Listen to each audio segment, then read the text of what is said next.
afternoon. My name is Ashwini Jarral. I'm the Director of Operations at the IJIS Institute.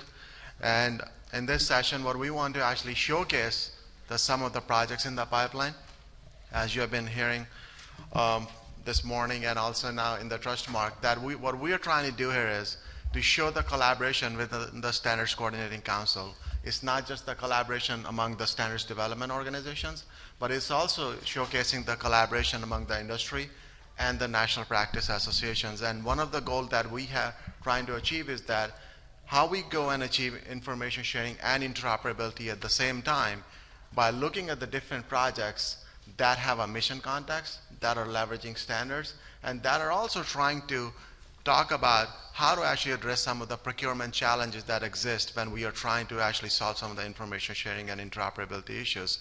So one of the things which I know you guys heard about project interoperability. You also heard the term I2F, which is the ISC, Information Environment Interoperability Framework.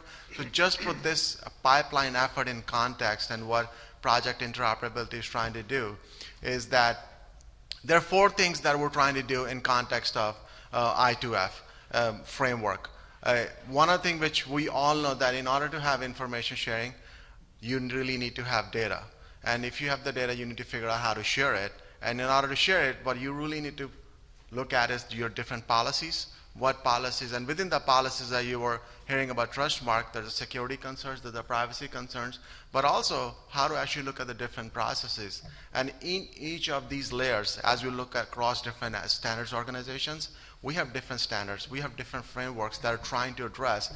And our goal with this framework is that can we provide a consistent guidance, best practices on how to actually achieve information sharing and interoperability irrespective of what standards you're trying to use, what frameworks you're trying to use, because information sharing should not stop.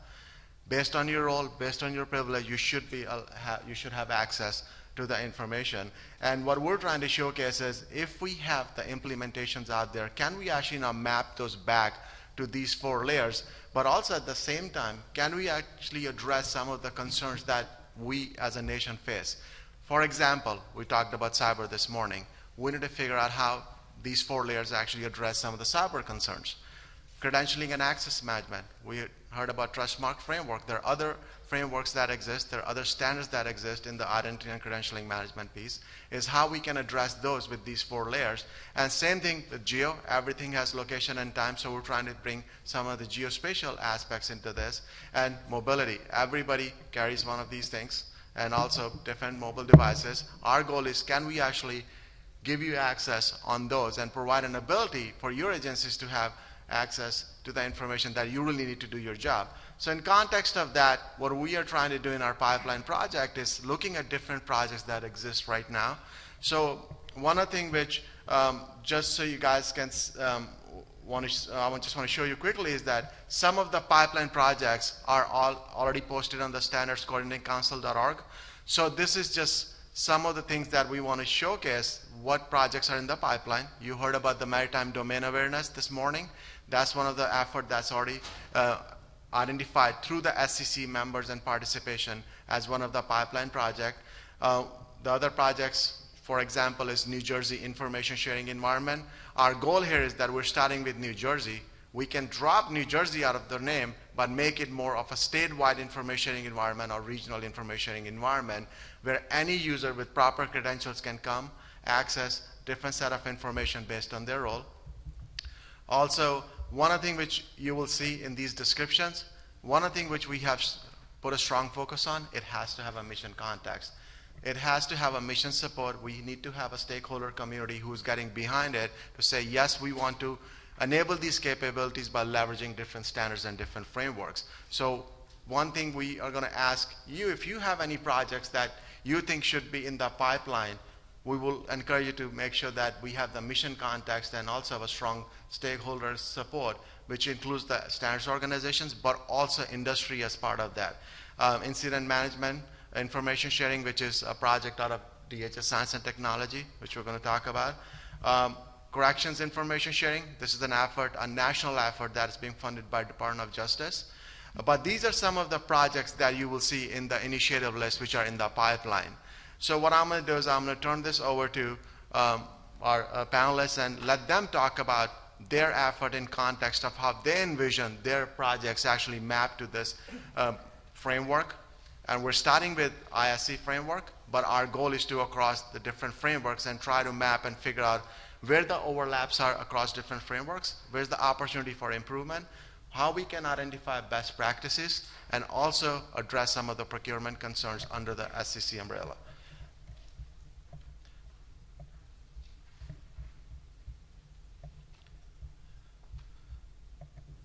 So I will let Denis start with the Incident Management Information Sharing Project out of Science and Technology. Denis. Okay, thank you. Again, my name is Denis Gusty. I'm a program manager at DHS Science and Technology Directorate. I've been with the Directorate for about 7 years now, but actually when I look back at my federal career, I started at the Bureau of Labor Statistics 28 years ago. Back then I didn't realize I was going to get involved with data standards. When I look back at the work we were doing back then, I was up to my eyeballs in standards. And let me explain a little bit what I mean by that. You know, I was hired as a labor economist to work in the industry wage survey. So the Planet survey, we had to come up with a particular industry that we wanted to study, define the occupations in that industry, define the each level of those occupations, come up with a definition, and then give that definition to the field economists. They would go out and actually collect the data. So if you take the banking industry, for example, it's pretty simple. Not too many different occupations in that industry, but you have tellers, loan officers, for example. So we would define what that occupation was, and then the labor economists would go out and collect the data. They would match the requirements or the attributes of that definition through an interview with the banking official and then map that to one of the occupations. So we really controlled that process. And there was always a tendency to try to title match, where you just go in and match the title with the occupation, but you can't do that because if you're collecting wages for a teller, level 1, level 2, level 3, for example, level 3 is going to be paid much higher than the level 1, so that would come out in the review. But when you're dealing with first responders, it doesn't work that way. First responders, I mean, if you think about law enforcement, emergency management, emergency medical, and the fire, there's probably over 10,000 local jurisdictions involved in this area. So from an industry perspective, the industry folks, they sell their products at that local level, okay? And that creates a problem for us. Why? Because when it comes to interoperability, you think of any incident, emergency incident or what have you, it starts at the local level and then it ramps up as it gets more severe. 9/11, for example, at the Pentagon, that started out as a local incident. So Arlington County was the first responders on the scene. And then it blossomed up into something much bigger. So when it comes to data standards, we have to really start working with the practitioners, and it becomes very difficult you can't just ram something down their throat. I mean, you have to work, you know, through a collaborative effort to try to get them to agree on a particular standard.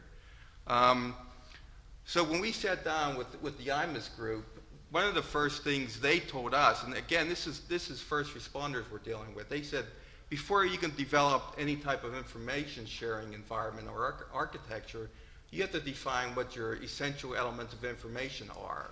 So that's really where we are right now. So that's at the local, really lowest level at that point in the project. And so far, we just heard from just a few first responders, and we got probably close to 500 EEIs that we're sifting through, and we need to break those down into different groups. Emergency, transportation, communications are the 3 major ones. So we're in the process of doing that right now. CAD to CAD is another area that we're working on, and we developed, well, actually we're working closely with APCO, the Association of Public Communication Officials. They developed a NEAM IEPD for CAD to CAD, and CAD is computer-aided dispatch, where you can transfer and allow or send your equipment to other local jurisdictions or neighboring jurisdictions. And again, you have to have common set of definitions, because a fire engine or a fire truck, that's a big difference in some jurisdictions. So you can't have a single definition for everyone to use. I mean, it doesn't work that way. So again, that requires a lot of time and effort in order to smooth out the definitions of some of those data elements. The capability maturity model and the information sharing environment continuum, those are two tools that we're trying to develop to help the first responders at the local level try to build a process for them to achieve total interoperability or information sharing,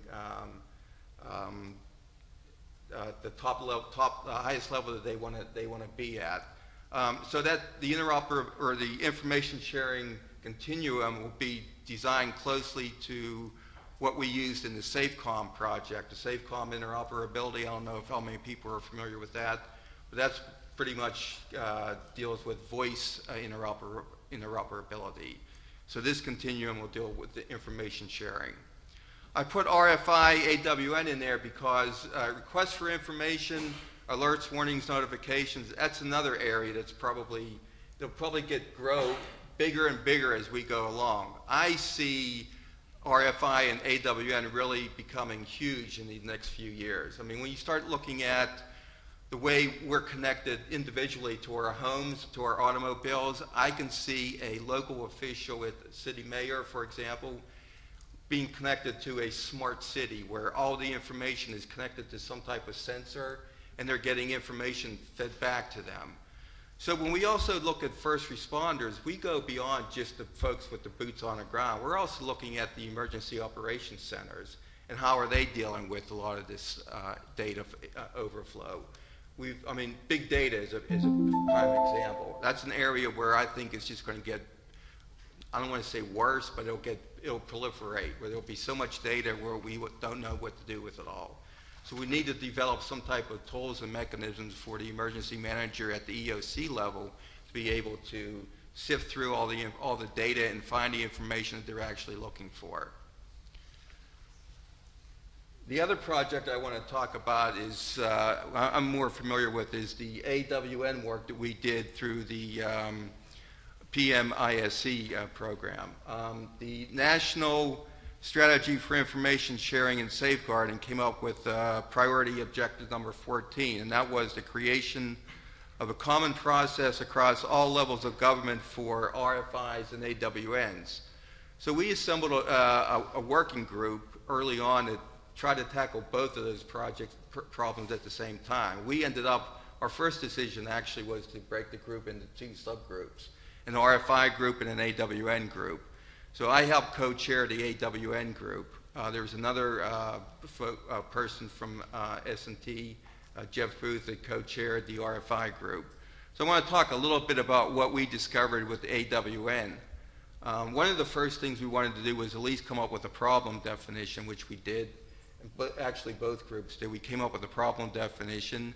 And one thing it was quick for us to realize is that there isn't a common set of definitions for AWINs, or alerts, warnings, notifications. Everyone has their own definition of what an AWIN is.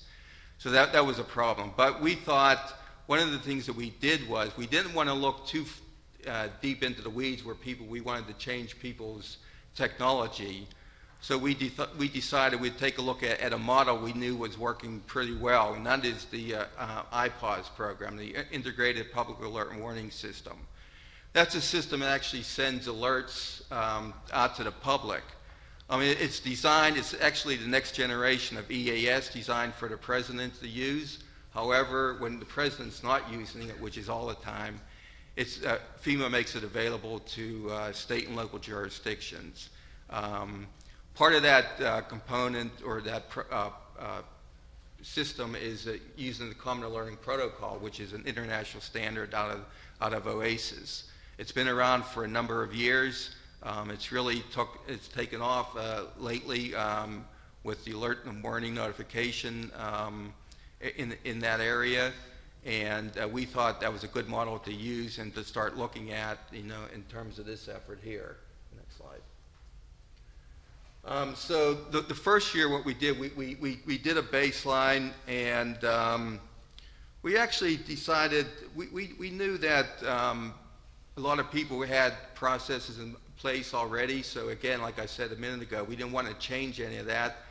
What we wanted to do was see whether or not, how closely their process actually fit, or their data elements fit into the Common Alerting Protocol and any other standards that might be out there, NEAM, for example. So we're in that process of doing that now. I mean, we're finishing up a final report. What we want to do is get that report out to all the stakeholder communities, and to let them review that report to see whether or not they agree with how we align their attributes to the Common Alerting Protocol, to see if we can't use CAP, you know, for a lot of these federal systems. The next step that we would like to look at is, you know, we looked at mainly at Fed-to-Fed systems. And granted, you know, AWINs go far beyond that scope. I mean, there's Fed to state, Fed to local, state to state, local to local, and private industries involved in that as well. We chose IPAWS because it was a good model for sending messages out to the public. It's working well. FEMA adopted CAP, and what's nice about that is FEMA doesn't have to worry about any of the other applications that are out in that domain. What they do is just, as long as everyone builds their system to the CAP, Common Alerting Protocol, then their system plugs easily into the FEMA alert aggregator. So there's a seamless delivery of alert notifications coming from the alert originator at the state, federal, or local level, all the way through the aggregator out to the dissemination path. And again, using the Common Alerting Protocol, if you build to that protocol on either end of the alert aggregator, whether it's on origination or dissemination, that message will flow smoothly through the process. So what FEMA is allowing folks to do on the vendor side is, if you test correctly to the Common Alerting Protocol, you can plug your application into the back end of the alert aggregator, and you can use that as another dissemination path. One of the paths that FEMA uses is the Wireless Emergency Alert System or service. And that's where all your local or your Tier 1 commercial mobile service providers are actually plugged into that aggregator. And some of you probably have already received the wireless emergency alerts on your cell phones. It's that annoying buzz that you get.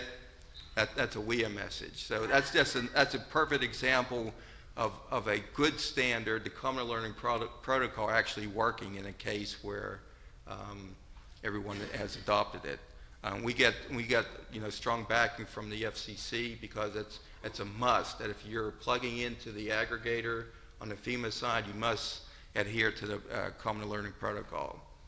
So some of the other, I would say the next steps for this project is to start moving out beyond the federal level and start looking at some of the state and local systems, and see how we can more quickly adjust and bring them into the fold. I think I covered that. Thanks, Dennis. Okay. And I know since Dennis talked about CAP, I know it's an OSS standard, and we have Alyssa Jones who chaired that technical committee, and we have Jamie. And this is a perfect example of collaboration where we are looking at CAP, we're also looking at NEAM and figuring out where the alignments are and how we can go across different standards to actually share information. Also, as Denis said, it's right now it's federal effort, but our goal is to look at from national perspective, and also going back to the strategy that was mentioned in the morning, and also then John Wandel talked about the national strategy for information published at the White House. Our goal is how it maps back to the strategy, so we can demonstrate some results and say how it's actually mapping to the strategies. Next, I'm going to have Maria talk about the state regional project, which is the New Jersey Information Sharing Project, and talk about some of the components of that effort. Thank you, Ashwini. For those that I've not met, my name is Maria Cardiellos, and I'm the program manager for the New Jersey ISC. I would totally concur with Ashwini that while I may make reference to some of either the process issues that we went through or the accomplishments within New Jersey, we always had the expectation and intention that we wanted to learn as many lessons as we could, share those experiences, good or bad, and then seek to make it as much of a model as we could for many of the states throughout the nation. So to that end, just from a little bit of a background perspective, Our discussion here today, and certainly over these past couple of days, and as Mike may mention of over the past year or two, is always the reference to the Interoperability Project. And Shemendra mentioned earlier today that New Jersey ISC is that intersection of not only project interoperability, but the mission objectives. To that end, when we first started New Jersey ISC, and I want to say it was in the 18 to 24 month range in the past, it was a pro and a con. We didn't necessarily have the framework of project interoperability to use as a guide, but we also didn't have the framework to use as a guide that necessarily constrained us. The good news is that when we set up the objectives for the program itself, it attained all of the same goals and was practically 99% of what we are now working towards today. The objectives for the program were, of course, the free flow of information. And though we are currently focusing on what is the public safety and justice community, it is an underlying intention that we will always design and deploy short-term and ultimately long-term so that the information sharing goes outside of the domains or outside of those current domains. Health, transportation, many of the other ones are already at our table of discussions. They're not necessarily within those projects or data sources that we plan to share at the first day of operationalization, but they're at the table learning with us and guiding us through their process in the future. The second objective was always about secure access. We know from an operational perspective and of course from an IT perspective, it's the right access to the right individual for the right purpose.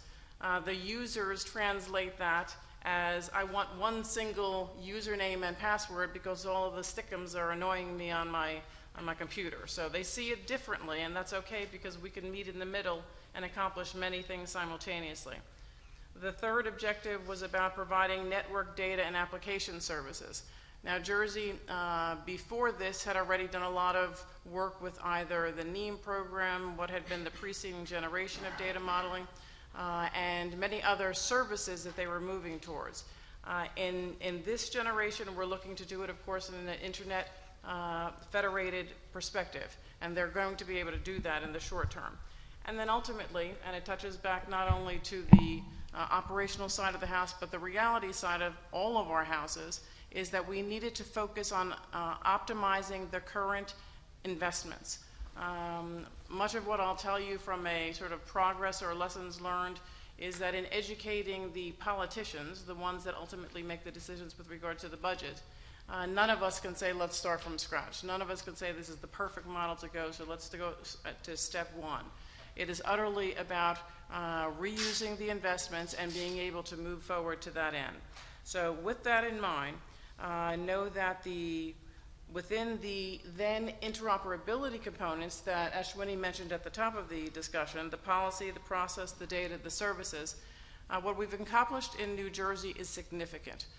From a policy perspective, working on the operational focus of not only certain stakeholder groups, but then a geographic region of the state, which happens to be our Northeast Quadrant, what we refer to as the Route 21 corridor. That is where well over 50% of our 5 deadly sins occur. And for those in the group, we understand what that acronym means, but essentially all of the violent crimes, the robbery, the carjacking, the burglaries, etc., there's a high frequency in that area.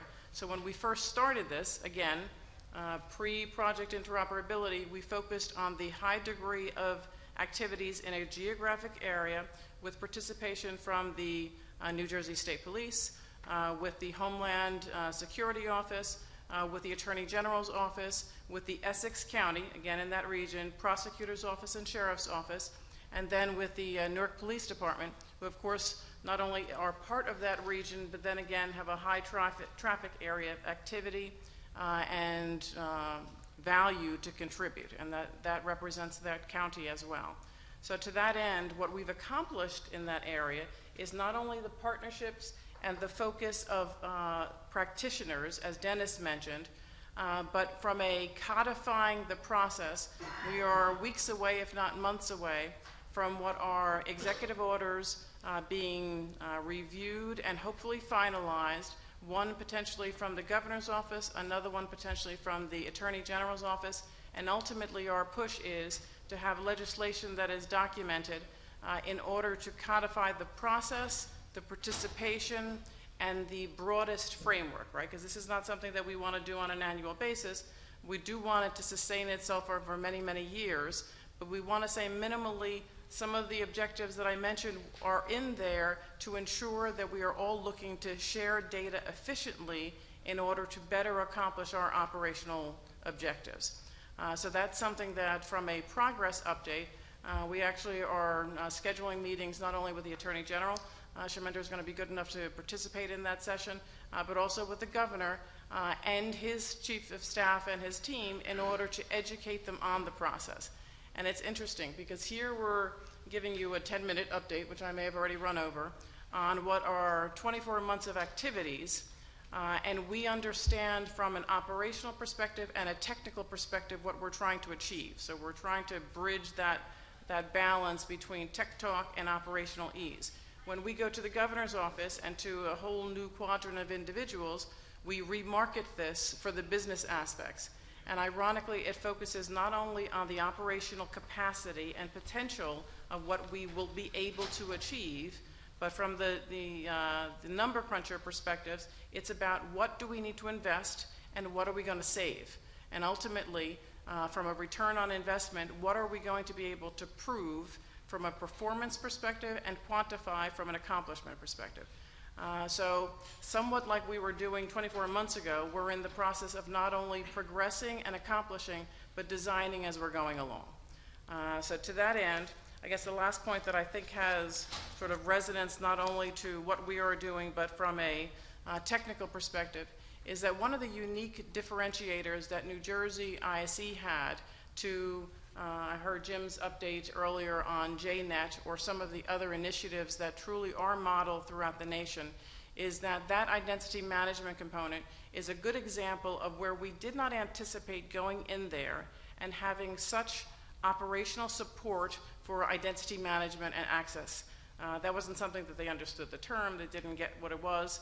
As I made reference to before, it was about that username and password scenario, but that is the example of not only what we could achieve technically and from a standards perspective, but then from a partnership perspective, where we ultimately would like to be part of NEAF, and John spoke a little bit about that, and we've all heard John's updates on the NEAF Federation, which Jersey very much wants to be a part of in the future.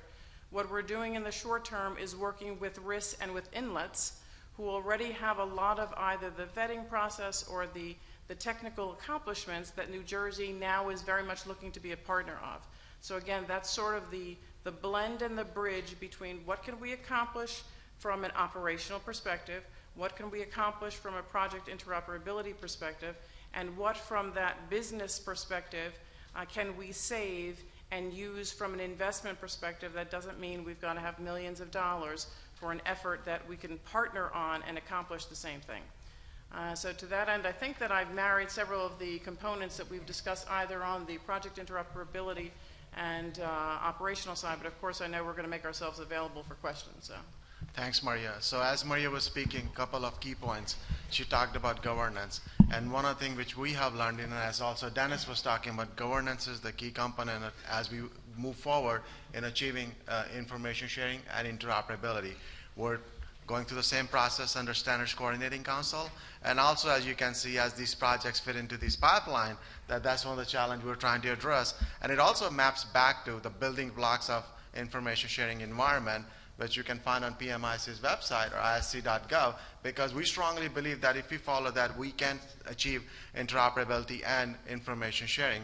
But also at the same time, I2F was started here at OMG. Some of the original discussions were started at OMG because Corey Casanova is here, and I know Vijay Mehra is here, and Pamela, because I know they have started this original discussion on what that framework looks like, and there are others.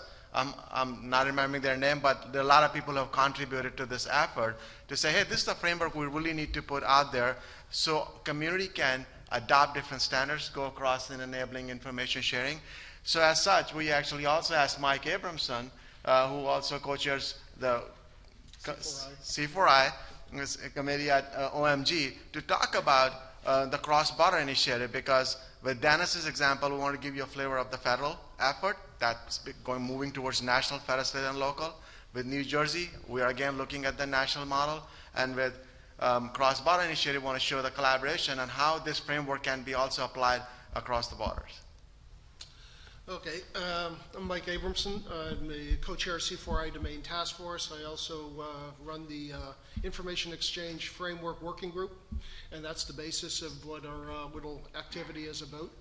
I've been working with the Center for Security Science and translating some of their science and technology that's been developed over the last number of years into a set of open standards that primarily went to address a problem that a lot of people face, but we shared networks primarily in coalition operations.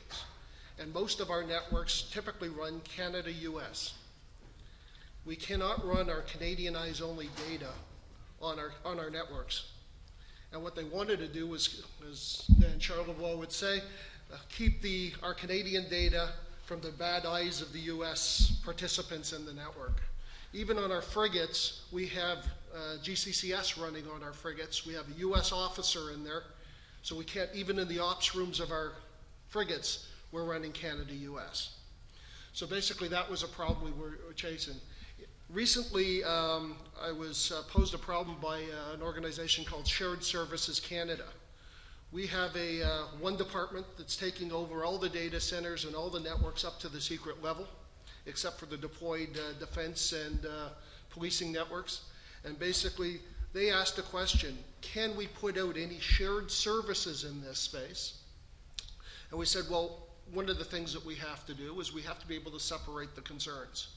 What are the concerns for you as providing a shared services, and what are the concerns of the agencies that are putting on there? We basically said that the agencies are really concerned about their data and the rules that act on their data, the policies that act on their data. If you can separate that from the services that you're providing, then basically what we have is the ability for you to deliver a set of shared services like an international gateway where the departments could put in, or I can federate a community of interest rather rapidly by them just injecting their rules into the environment. So IEF has been working on that. We issued our first standard back in last September, which was a packaging policy vocabulary, which basically selectively packages data unique to the purpose of the recipient of that information. So I as a provider, can package up a set of policies that will say I can share information differently with each of the providers. That gives me the opportunity to take the models like NEAM and EDXL and say I can separate pieces of information like private information or confidential information out of those messages and still provide information to a number of partners who don't have authorizations to see that information. So basically that was one of the things. Shared Services said this is a great idea. Oh, you're going through my slides there? I was going to ignore them. But basically the scenario is the notion was can I take the definition of those policies, taking the policies, and really what I'm doing is I'm taking my high-level government policies, like protect my information, right down to my specific data set. So I would identify through those policies what specific patterns of data are private or confidential, or released to various communities. And I can then translate those in and inject them as a set of executable rules into these services. So our pilot, which should be starting up fairly shortly, is basically putting a few agencies together. The other thing that we wanted to do is say, let's not talk about one. I want to use an E message, and I want to use a CAT message, and I want to use an EDXL message, and I want to put it into my own data environment. From my data environment, I want to produce these different messages for different purposes. So I may be sharing some NEAM messages amongst Canadian participants, and I want to send an alert to the US. I can't tell you much, but I can send you an alert that something's happening on the border. Our scenario is something like Ebola hitting a Canadian airport, coming out of a US destination from West Africa. So they've hopped over. The symptoms are only noticed when they hit Canada. We have to at least alert some folks down in the States that something's going on, but there's all kinds of privacy and security concerns that we have to deal with. Can we set up these type of policies and automate some of that? The second part of that is a set of services that basically say, we're really looking to collapse the networks. Canadian Army runs, well, Canadian Defense Department runs 147 secret networks.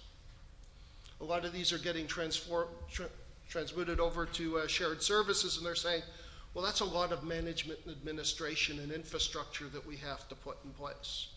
Even at the unclassified, we have multiple levels of protection, even in the unclassified space that we have to deal with. Can we put all those information on a single network and assure that the folks aren't being able to access that information, so we can, if they look into a directory, all they see is the information they're allowed to see? The other one is for emails. Can we send out standard emails, encrypt all the payloads with the emails, and still use the same infrastructure? Can we use instant messaging? A lot of ops rooms use instant messaging to record and develop what they're doing. Can we protect those and set up secure communities within multi-agency environments?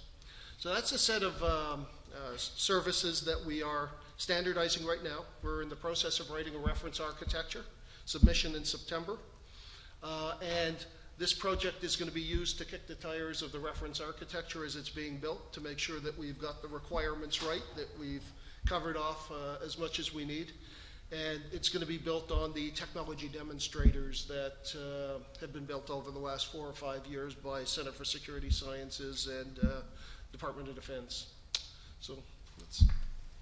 Thanks, Mike, but I will go to this slide because this is another exemplar of a collaboration between Standards Coordinating Council, where we had the ISC framework. Now we're looking at information exchange framework and how it actually overlaps with these frameworks. And now we also have 2 other frameworks identified as part of the project interoperability.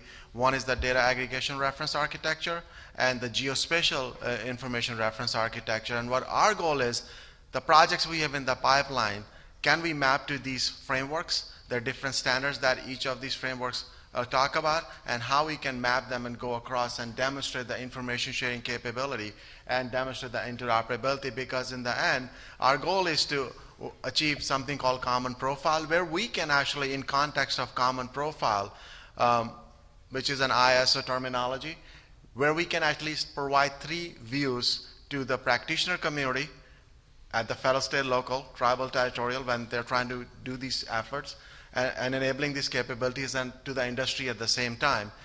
Can we actually give them the technology view, which talks about how these standards, these technology fits together, the reference view, where they can go back and say, hey, if we want to go and look at how these things are being implemented, before we make an investment, do we have a place to go and look for? And then the implementation view, okay, now have a confidence, because in the morning we talked about building a confidence in the community to move this forward. And if anybody wants to make an investment, there has to be a confidence. So we have now demonstrated that these things do work. When the standards come out of the standards bodies, we have a reference implementation. You can go observe how they behave, and now you can go and implement. So our goal is to actually create that common profile in those 3 different views, so we can actually enable broader adoption and use of these frameworks and standards. So we just wanted to give you a quick overview of the standards that we are actually leveraging in each of the projects. And one of the common themes you will see across these different projects, we keep repeating NEAM. And that's one of the things which we shows the success of a data taxonomy that's being adopted by different mission partners within US, outside US, federal, state, and local. And also at the same time, what you will also notice is the policy and governance are top of these efforts, that we have to put some guidance out there. And our hope is that as these efforts move forward to mapping to these different frameworks, that we can create a catalog of best practices where users can go and download different aspects based on their mission needs and what capabilities they're trying to enable, and make this adoption easier for them, and also give them the guidance. And so what we have also, as I stated earlier, mission context is the very important piece of this. We have to have a mission context, we have to have a mission support, and we have to have a stakeholders buy-in to move these efforts forward, because yes, standards and technology, they love those, but in the end what they are asking is how it makes my life easier and have an impact on our mission. And these 3 projects in the pipeline are a perfect case in point of is how it supports the mission. So we have a few minutes. I will open this for the floor for the questions. Good afternoon. My name is Larsson. I'm the Chief Technology Officer for No Magic Inc. So we build modeling tools, among other things, visual modeling for NEAM. Prior to this position, I was the lead architect for United States Navy Maritime Tactical Command and Control Program, so I have some sense of information sharing and security and those sorts of things. I just actually came from offsite from the PEO EIS Information Day, and with a little more sleep, I can probably articulate this better. I'm seeing a common theme over the years of that we start, interesting, the checkbox, knowing interoperability, technical interoperability, where we're building vocabularies that need to be shared, and that's a good start. And then we know it's a big, onerous, and large-scale, cross-organizational concern to be able to actually enact these dreams. And then we hear about things, it's under the current of the discussion that no part exists alone. So we have been talking this week a lot about the holism. Now I'll also say as a presupposition of what I'm saying that here we are at the OMG, and I can blithely say we've got a model for that, okay? Whether it's that semantic interoperability, logical, physical, conceptual, we got one like that. We might not need as many profiles as we think we need. So I'm trying to think how we can leverage the rest of the standards to actually enact this further, instead of dealing at a logical data level of NEAM to visually model it, but put it into context. You say mission focused. How do I understand that? Well, we've got a model for that. We've got BPMN. We've got OV5B. And so I don't have the answer to this question, but I'm putting it out there. Can we enact some of the rest of the standards and take a more holistic, whole life cycle approach to utilizing NEAM, combined with some of the programmatic concerns? So for example, there are non-boom things in Navy where you've got to understand about people and training and personnel. Maybe they're not so, difficult to deal with as other things. Yesterday in a discussion with the NEAM PMO, we came up with some of these ideas. Could we actually do something where we fuse the two? Take a notion of putting a NEAM exchange formally inside of a UPDM need line. And so I want to say, when I go to these websites, don't shake your head, it could happen. But what I'd like to do is, if we go to these websites, ideally, if I was going to consume all this NEAM, I'd like an example process of how it's used. I'd like some requirements and criteria, and I'd like to be able to also be able to have an implementation. If I can generate that implementation off of a model, then I can consume it more easily, and all that can be done with OMG standards. So I just want to say, as if the panel has any observations on my slight blather here, is there a way we could move that forward? A pilot project, or something that we could do that could fuse this all together, because OMG provides standards for all those abstractions, including now the ontological ones. One of the things is, you must be aware that I've really pushed hard to get UPDM to include IPPV and UML profile for NEAM. Yeah. So that was one of the things, to put those abstractions together under one framework, that you can start developing all those type of models and do all the other neat and wonderful things you do with OMG standards. So the basic scenario is that we've tried to put those pieces into place. It's just a long haul from the time you get that to inception until you get the standard out the door. So UPDM 3 will start seeing some of that. So I'm going to give you my perspective on this, is that you're hitting the nail, because that's exactly what we're looking at. That's why SCC is so important about this collaboration. Things that are happening at OMG, we want to bring together. And what Mike just talked about, I will throw another thing in there. Now we have UML profile for GRA, and we want to add that in there. And what we're trying to do is all these things that are happening, and what we are taking is a step back in context cross-border. Mike talked about a use case. New Jersey, we're developing a use case. In IMS project, we have a use case, and our approach is that can we actually define a use case so we have a clear understanding of the mission context, we have the requirements, and then now go back and start saying how we actually map to different frameworks, different technology, and different standards, what tools exist out there. And that's our hope, that now as we move forward long term, that also people can not only gather in their mission context how they can arrive and achieve this information and interoperability, but tool sets that exist out there, how they feed into that process. Right. And thank you very much for the answer. And I'm just saying, also from our part, from No Magic, and for example, Corey, give us a shot, we'll show you a better way. And industry is the key part of that. Thank you.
do C4I for DoD. How much coordination have you done inside DoD? Because I have GCCS, I have MNIS, I have Centrix, and I have all of the infrastructure that does the coalition exchanges. And quite frankly, I'm kind of disturbed to say this, but I haven't heard of you. Personally, though. Which is good. Well, that's because I haven't worked for national Um, defense for 3 years. But then the next question I have too is I also see between this and the one we had before is I see some redundancies with what we're doing in the by adoption of the IC security tagging dynamics. I was wondering if you had any comments on how we're synergizing that, because we're seeing some exceptionally good stuff, especially out of TDF. We would use those tags. Okay. The profile that we put out for the packaging is agnostic to the tag values and the domain values that the community would have. TDF is a package itself, so that's kind of why I'm asking Well, no, the question. Yeah. what we're trying to do is develop when I'm building a message out of my data store, it's the packaging of that data. Yeah. So to aggregate it, to transform it, to mark it, to redact it as required, to send it out to an individual. Those rules are built. What we found was we didn't find that in an architectural frame that we could actually model these things and maintain them. So that's what we're doing. It's I more. think we need to see a direct crosswalk between these two, because in my world, I go across 5 different enclaves, and that doesn't include the bifurcations I've got in the coalition nodes. Okay, and it's really important because I am pushing like a relentless bear about marking the data so that we can start to collapse the networks and we make the data self-protecting. And there's a. Yeah, and it just we need to coordinate. Yeah. Yeah.